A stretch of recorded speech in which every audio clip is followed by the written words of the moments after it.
Hello, and welcome back to the All Out Soccer Podcast. Myself, Jeremy Goldstein, my co-host, Joseph McBride. We're two football fans talking about soccer.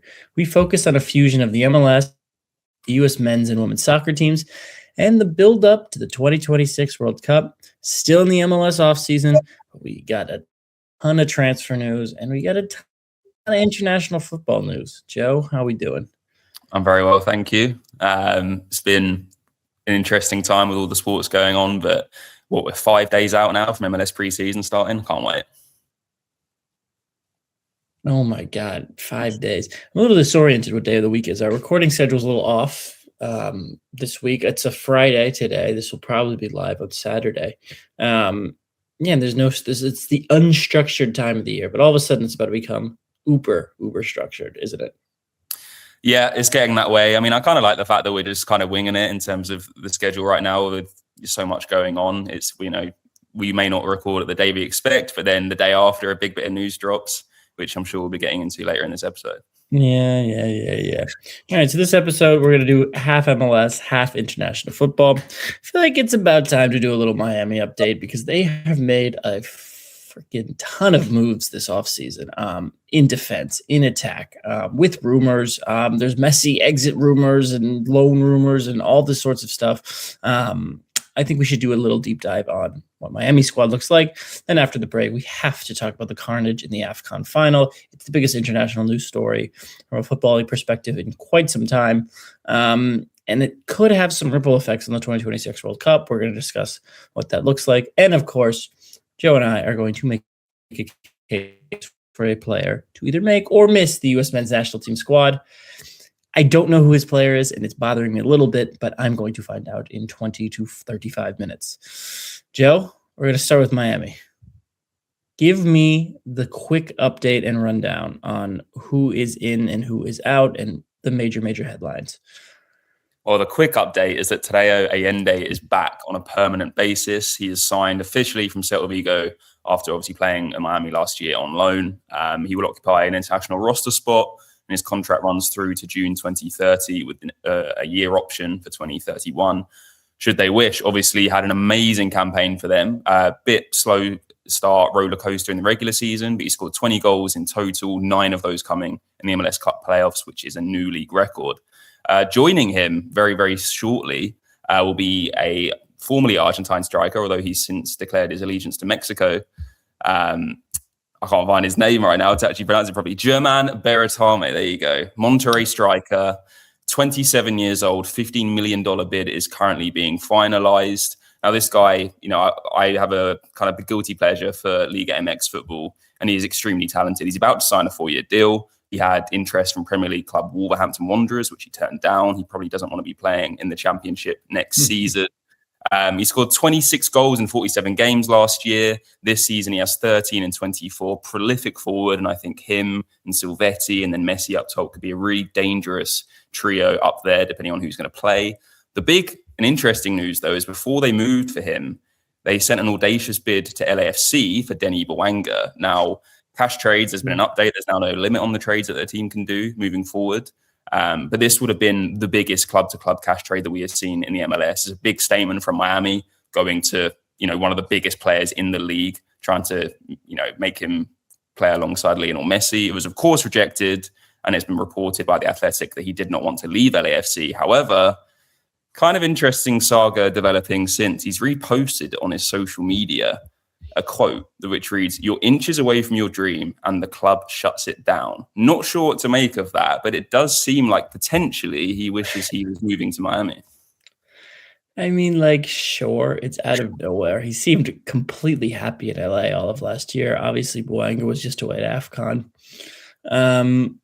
Look, I mean, Miami is now the get. It's the spot to be in the MLS. It's the place to elevate your platform. It's the place to win now. Buanaga, in my opinion, is the second best player in the MLS. I mean, it would have been fun to see him play alongside Lionel Messi, but it's LA doesn't quite need the money in this way. Obviously, think about how much money they spent on Heung-min Son last year. This is not a team that I would say is without cash, and he occupies the DP spot. I don't know. It's just like, I'm happy he's not going, if anything, just to keep some parity. Yeah, I mean, it would have been a bit greedy from Miami, I think, but they're clearly sending a statement out to the rest of the league that they consider themselves as by far and away the top dogs, and that we can come for anyone if we want to. He stayed put for now. Be an interesting one to monitor. But yeah, I'm happy there's a bit of, separation. I think him and Son next year are going to be really, really good together. So it'll be a good contender potentially for a future final. Oh, absolutely. And this just brings me to just kind of a little look at the ins and outs of the Miami team and why I think Berterame and versus Buanaga are different fits. Okay, so what have Miami done in general this offseason? Ustari is out, who was the goalkeeper that started last season. He's now just left the club. Jordi Alba has retired. Sergio Busquets has retired. In is Dane St. Clair, the 2025 MLS Goalkeeper of the Year. Sergio Reguilon is in, ex-Spurs left back. David Ayala is in at DM from Portland. We have Mikal, the center back from Palmeiras, is in on loan. And Facunda Mora, who is in on loan from the Argentine League. He is a right back. Who else is left? Baltazar Rodriguez is also left. He's gone back to Racing from his loan deal. And Marcelo Wingant, the Argentine, is also back on Boca from loan. So a lot of ins and outs. Berterame is a striker. Buanaga is a forward. Could play in a front two, can play in a front four, kind of line up anywhere. This kind of locks Miami a little bit. It also seems like the writing, this locks Miami into playing with a center forward, which Messi was playing with false nine for much of the end of the season. Now you're spending a ton of money on this player. He has to play, or at least play a lot, semi-frequently, to justify this move. But I don't know. With Messi playing so well at the end of the season, I would have almost gone for a little more of a hybrid, more fluid attacking option. Yeah, I assume this is just more of a long-term thing. I mean, I doubt Messi's going to play for the next 4 years, which is the length of this guy's contract. And he's supremely talented. As much as Buanaga would have been fun, he is 31, so there's a 4-year age gap here too. Right now, Messi can absolutely occupy that position. But yeah, I think this is more of a get them to play together now. And then obviously when Messi does eventually depart, whether it's to another club or retire, Berterame will continue to lead that line. Yeah, so let me look at a potential starting lineup. They lined up in a 4-4-2 in the MLS Cup Final, obviously a 3-1 win over Vancouver. But they're playing 4-3-3 throughout the playoffs. It's going to be St. Clair in goal. That's going to happen, 100%. In defense, it's going to be either Ian Frey and Mora at right back. Frey started 17 games last year. It's going to be Falcone, most likely, because I think it looks like Aviles might move. Thomas Aviles, player they signed for about $6 or $7 million a few years ago, and they need to clear a under 22 spot. So it's going to be Falcone, probably, and Mikal, that new center back they signed. And I guess Reguilon was going to start at left back. That's their back four. There's going to be room for Noah Allen, who could also play left center back next to Falcone. Instead of Falcone, That midfield two is going to be Rodrigo de Paul, now on a permanent deal, and David Ayala, who's replacing Sergio Busquets. It's Matteo Silvetti, exciting Argentine who came through in the middle of last season. Tadeo Allende, who mentioned at the end. Messi in the 10, and then Berterame up front. Or they go a little more conservative. They bring someone like Allen in to play in a midfield three with Ayala and DePaul. Then it's a front three of just Silvetti, Messi, Allende. Or Messi moves to the wing to replace one of those wingers, and Berterame lines up through the middle. So they have 4 options for 3 attacking spots, or all 4 of those attackers play. What is my verdict? Please sign a central midfielder. Messi, they still have some GAM money to spend. I think about $5 or $6 million. They're out of DP spots, but they can get creative with that. And I think one more defensive or holding midfielder would make sense for this team right now. Yeah, I think that's the one potential concern. I think the team's looking really good. And of course, they're trying to add a lot of depth. They're not just trying to win the MLS Cup again. They've got a lot more expectations for next season and want to compete in all of the competitions. But I think the team overall is looking really good. I just think that midfield, as much as they have signed another midfielder, I think they need a little bit more. It's a bit of a grey area for me. Similar to the US team, we don't know who's going to be playing in that midfield. It's the same for Miami. And let's talk about Miami expectations. They're into the round of 16 of the CONCACAF Champions Cup automatically. This is the one thing missing from their trophy cabinet. They were Leagues Cup winners their first year when Messi came, 2023. Not their first year, Messi's first year. Obviously, the gloried and storied history of Inter Miami dates all the way back to 2020 when Gonzalo Higuain and Blaise Matuidi were running around. They're into the round of 16 of the CONCACAF Champions Cup. The one thing missing, obviously, MLS Cup winners last year. They will play the winners of Nashville SC and Atletico Ottawa in the round of 16. They need to win this tournament. They lost in the semifinals last year. This is it. Jorge Mas said, the best version of your Inter Miami is yet to come. Obviously, Jorge Mas, the co-owner. We cannot and will not stay static. We promise our fans in La Familia that we will reload in 26 as our primary goal is to win the CONCACAF Champions Cup and qualify for the FIFA Club World Cup, as they did last summer when they played in that tournament in America. He said this in December. They've lived up to expectations. They've spent money. They've juggled with the team, even though they faced a few key players retiring. Let's talk about Miami expectations. Is it a treble? Is that what's needed to fit the season? Leagues Cup, MLS, and CONCACAF Champions Cup? Is it 2 out of the 3? If you win the CONCACAF Champions Cup, then you're free riding in the other competitions? What do you think? Yeah, I think a treble would be, obviously historic. I don't think unprecedented. Obviously the CONCACAF Champions Cup, it's been difficult for MLS teams to win it in recent times. So being able to even just win the MLS Cup and that as a double would be historic in itself, let alone a treble. I think they're obviously going to go all in on the Champions Cup. Jorge Mas has said that. It depends on the activity and the teams around them. I think they've made some big signings, but I think they're definitely going to be going hard in the CONCACAF Champions Cup, and I still think their team is good enough to retain the MLS Cup, and I don't think the team will be happy if they don't do that, personally. Surely there's a Liga MX team that has won the equivalent of a treble in terms of a domestic. Obviously, there's multiple competitions in Mexico. There's 2 separate leagues in different parts of the season, and the CONCACAF Champions Cup in the old iteration of it, and domestic cups. I'm sure there's a Mexican team that has won a treble. So excuse us if we are smearing anyone's name from 1997. Sorry if Cruz Azul did this. We apologize. Anyway, it would be definitely the first MLS team to do this. Obviously, we said Vancouver were in a treble of finals last year, though they were only victorious in one of them. We do have some.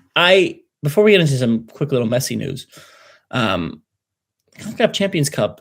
Like, these Mexican teams are very, very good. Obviously, we've now seen that Miami were the class of the MLS last year, and I still think some teams can give them trouble over 2 legs, especially if it's early in the MLS season, just like when they ran into Vancouver last year, and Miami isn't yet clicking on all cylinders, and the old players are still waking up from the cold of American winter. Like, Messi was not in great form last March because it's not fun here to play on the road, especially further up north.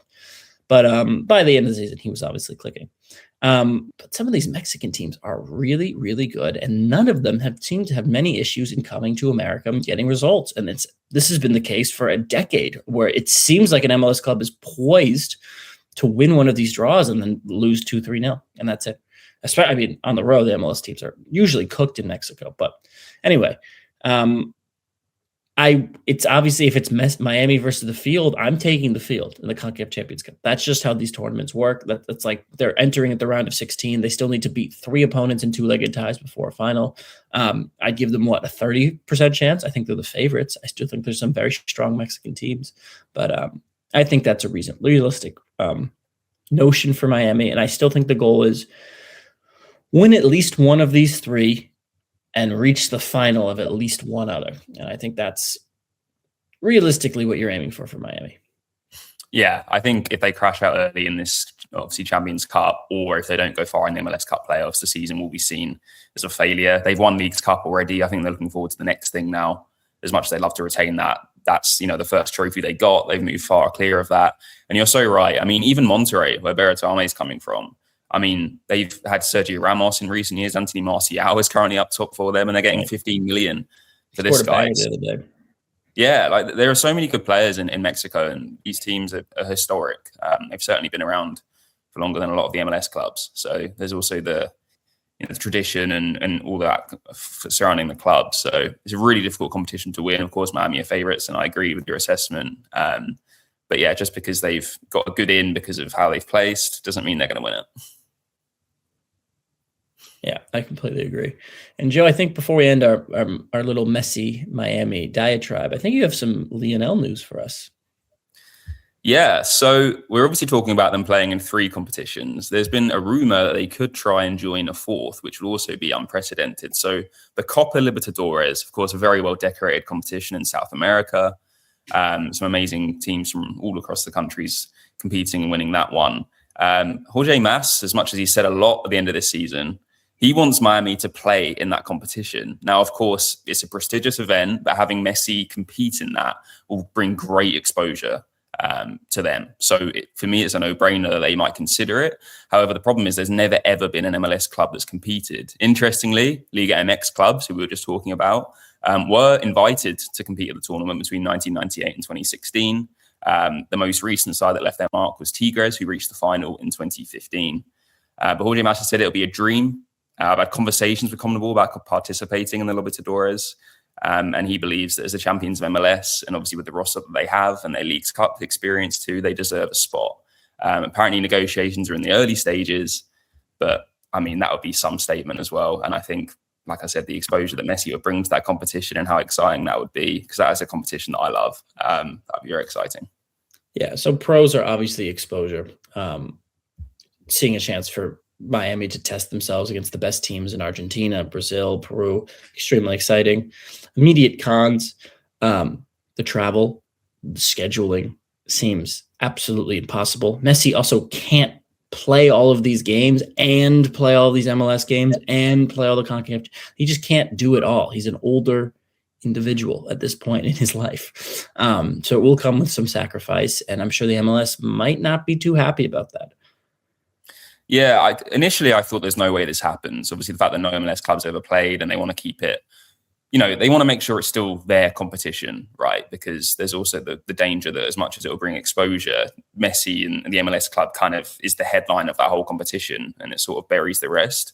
But then again, like with obviously the States or the US, like competing in Copa America and hosting it even recently, I feel like they're getting more and more integrated. So I think there's a lot of pros. I think there's a lot of cons, but I do think this is something that's very plausible. Yeah.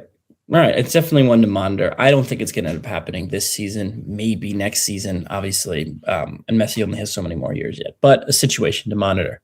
All right, Joe, we're going to head to a quick break. Hey, if you want to get involved in the conversation, shoot us an email at either jeremy.goldstein@reachplc.com or joseph.mcbride@reachplc.com.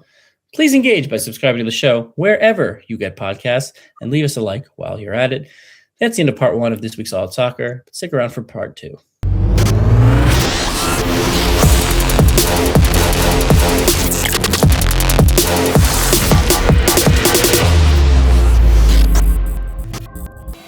All right, Joe.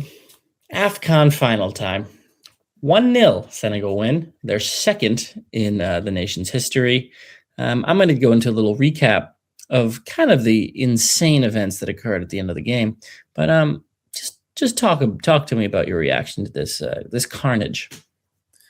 It was extremely entertaining as a neutral if you're not factoring in, how bad it was in terms of a major event. But just carnage is the only real word that can come to mind. All sorts was happening, most of it not on the field.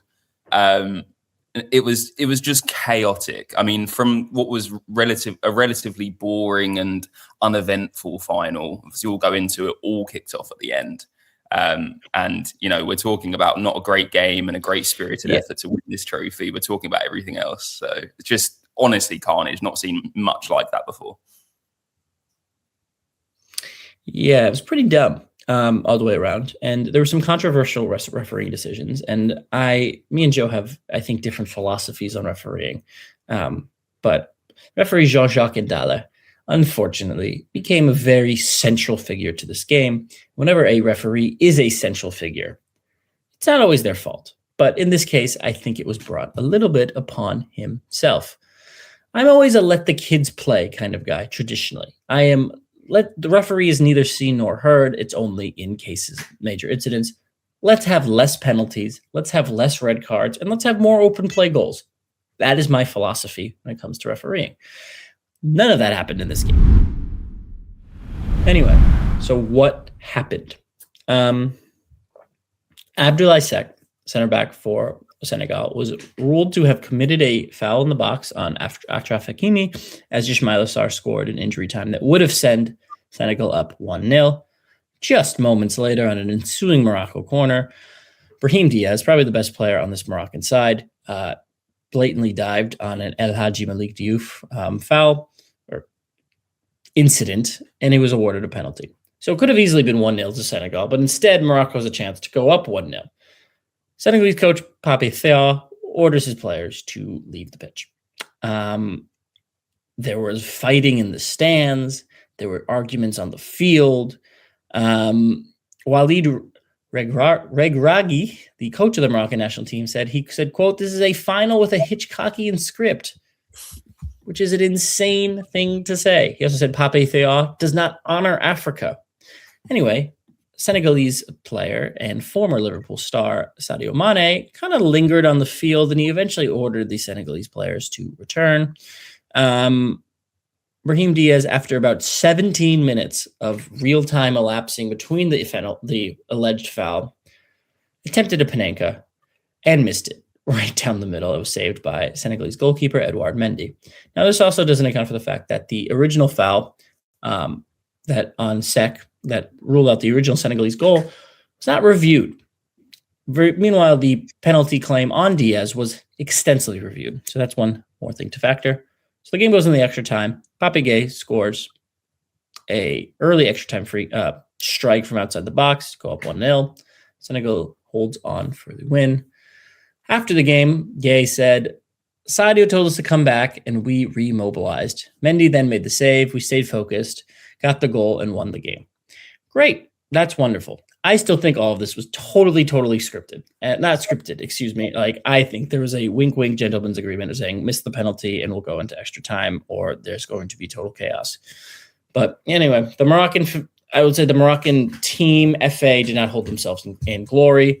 This is a weird one.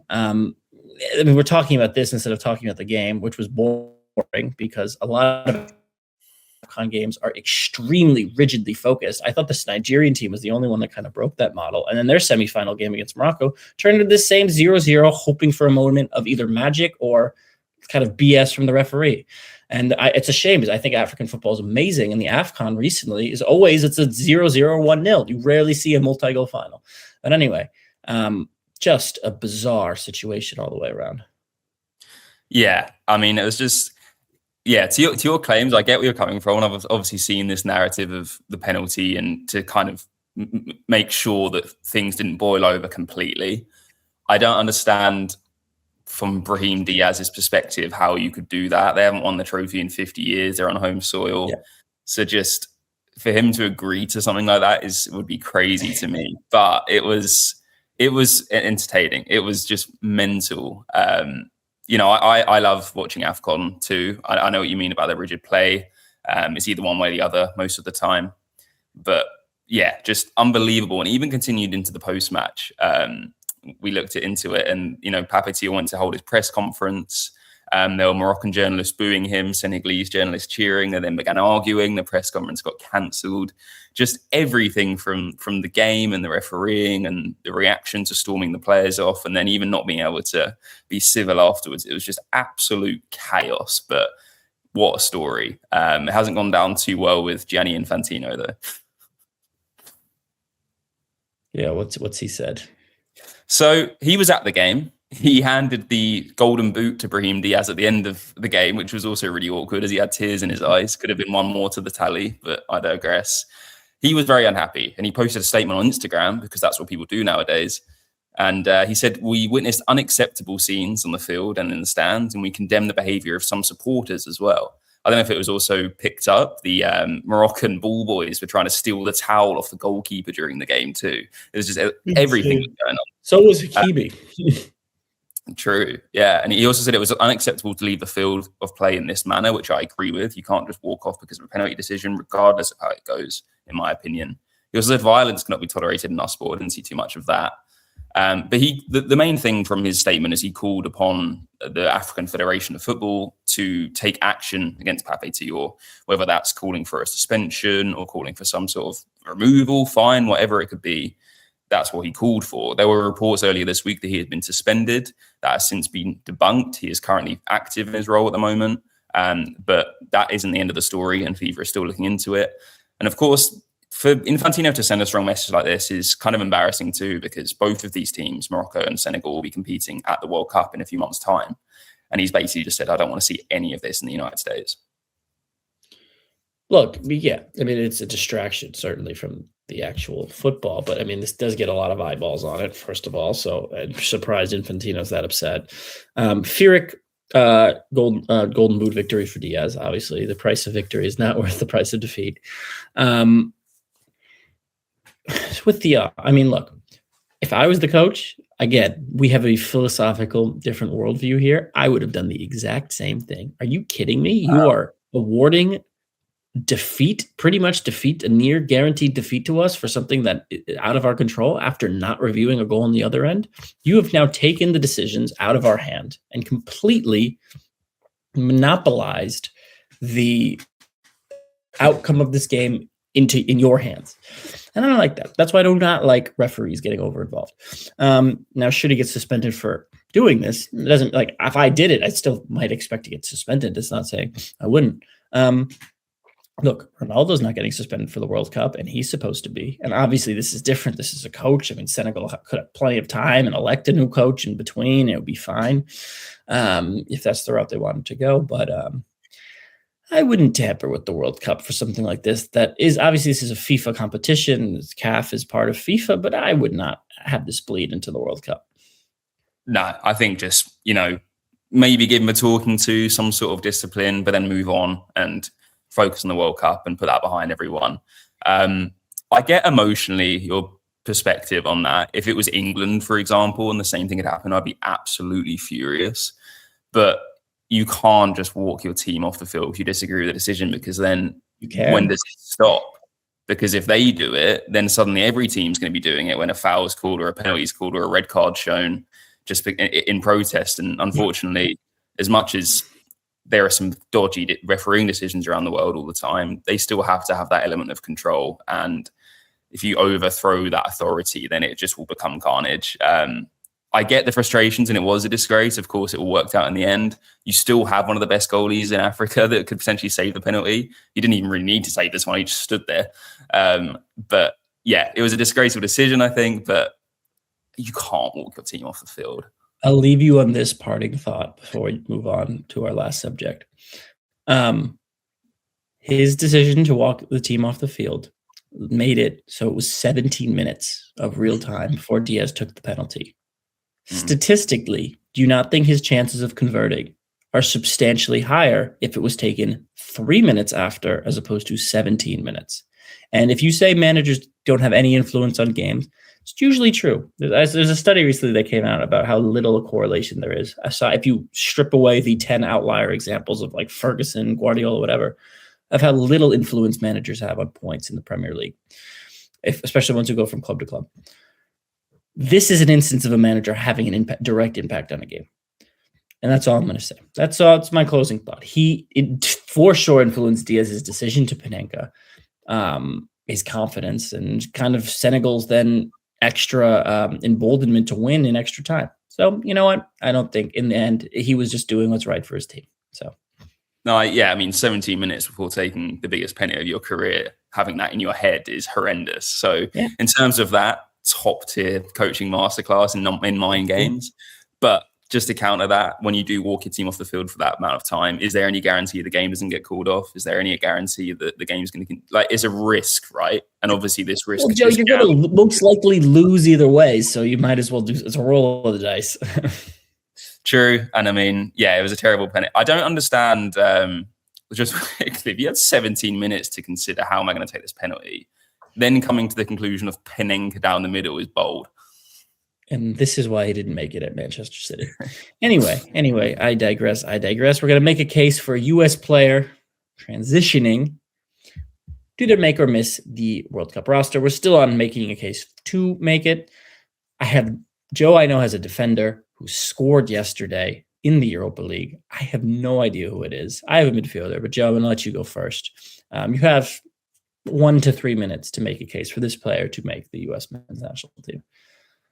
Great. So I've been a big fan of this guy. I think he's really come into his own. Just to, stop the anguish any longer, his name is Austin Trusty, centre-back for Celtic FC. He has played every single minute for the Scottish Giants since November. Yeah. His game time has been elevated by, unfortunately, the injury to Cameron Carter-Vickers, which is a blow for the US because he is out and he's going to be out for a considerable amount of time. But in comes Austin Trusty, a centre-back, a left-back. As I said, he's been really, really strong in that Celtic side, which has had a bit of uncertainty this season. Of course, with poor Wilfred Nancy coming in for about a week before Martin O'Neill returned to the club. He scored in the Europa League last night as of recording against Bologna, 2-2 draw on the road. And he's been looking really, really good. He's 27. This is a guy that obviously came through, Chris Collinsworth there, came through in America, but then went over to Arsenal and has had experience with Sheffield United, for example. Now permanently at Celtic.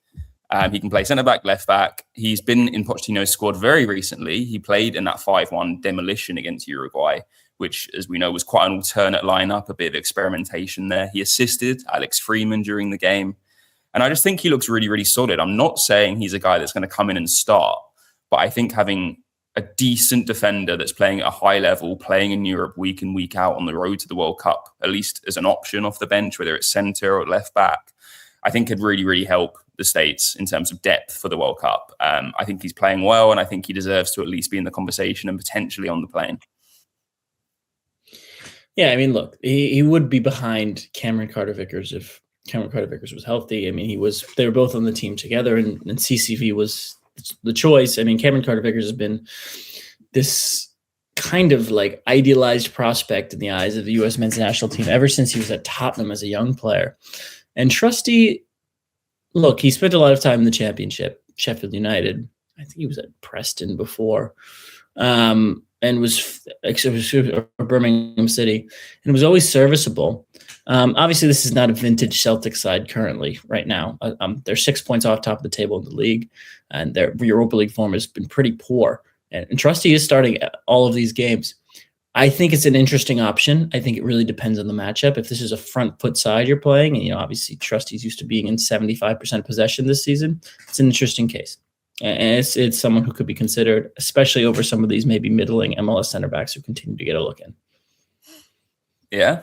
Well, sounds like you appreciated my case there. We'll have to see. I think he'll be definitely an option. And yes, in terms of Celtic sides in the past, they've very much fallen off, sadly to say. But yeah, he's playing a lot at the moment. And Martin O'Neill, obviously a very accomplished coach, clearly has a lot of faith in him. And when he has faith in him, I have faith in him. It's not a bad show. I've gone with someone who actually has been out of the team recently, but was in the team for a large swath of this year and then the last 3 or 4 years, not particularly since his new move. He secured a very, very big move over the summer, a 30 million euro move to Atletico Madrid. And that's Johnny Cardozo, who from New Jersey, but his parents moved to Brazil when he was very, very young. He also has an Italian passport. So he came through playing for Internacional, and he was given his first caps for the U.S. in 2020 when he was still kind of a rotation player at the Brazilian side, which was a big, big move because this is a player who in another life would not be a U.S. men's national team candidate at all. This would be a fringe Brazilian national team player. He moved to Betis in the winter of 2024, signed a pre-contract with Tottenham, didn't end up going. There was I don't know, something to do with like the Emerson deal between the two sides, ended up holding up that team. He has 22 caps for the U.S. men's national team. He's a 2-time CONCACAF Nations League winner, former La Liga under-23 player of the month. He started in the 2025 Conference League final against Chelsea for Real Betis. He really struggled for playing time for Atletico Madrid at the start of this year and then was hurt. And look, this is not a vintage Atletico Madrid side. However, since he returned to fitness on January 5th, he has all of a sudden found himself in the team. He got 30 minutes against Sociedad in the league, 30 minutes against Real Madrid in the Supercopa. He started a full game against Deportivo in the Cup. He has an amazing pass map in that game. If you take a look, and I looked at some of the highlights, and he was controlling the game. This was an Atleti win. He started then in the league against Alaves, and he was probably their best midfielder. He's starting instead of Koke, mind you, Simeone favorite. And then he came in as a substitute against Galatasaray this week in the UCL. He only has 5 league starts this year. He started next to Pablo Barrios, started next to Marcos Llorente. And you can see Atletico Madrid play a 4-4-2. Surprise. He is the defensive option in the midfield too. Obviously, he has more help with the wingers tracking back in a 4-4-2 versus in a 4-3-3, where the wingers much higher up the field, or any other iteration of that formation. He ranked 4th in interceptions in La Liga last season. He's also a very, very strong aerial threat. This is, for me, the Tyler Adams replacement. Johnny Cardozo is the Tyler Adams replacement. He is the next best defensive midfielder in this pool right now, and he's playing in a defensive midfield role for a defensive side. Atletico Madrid opened up in recent years under Simeone, and this year they've gone back into their shell. Obviously, there's just not a very talented team anymore. I think the transfer moves have been horrific in recent seasons. And with him getting game time, and if he can maintain the sort of form of starting every other game, once every 3 games, playing in the cup games and the Champions League games, whatever, slam dunk, has to be in the team. I mean, this is your Adams backup, and I don't think there's anyone else. I mean, should he start next to Adams? Probably not.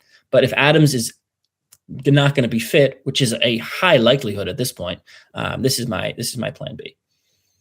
Yeah, I respect it. You've made a case very well there. The 4th in interceptions in La Liga, I did not know. And funny enough, I was talking about Eden Morris last week, I think, and said that his interceptions were maybe the thing that was letting him down. So that fixes that problem for sure. I think Johnny Cardozo is a great player and will be a great player. I was really excited earlier this month when he came back to fitness and was started to play again. Obviously, someone that we've said could push for a move if he doesn't get minutes.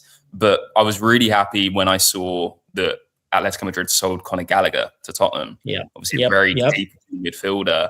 And when that happened and Cardozo's coming in the team, I'm thinking, okay, well, they're clearly creating room for him to play more here. They obviously believe him. If I was a soccer player, Simeone would be one of the coaches I'd love to play under, because I think he's just insane as a tactician and a defensive master. And clearly that's going to rub off on Johnny Cardozo. So that's absolutely perfect for Pochettino in the US. I'm already backing your case. I want him in. That's a good point about Gallagher.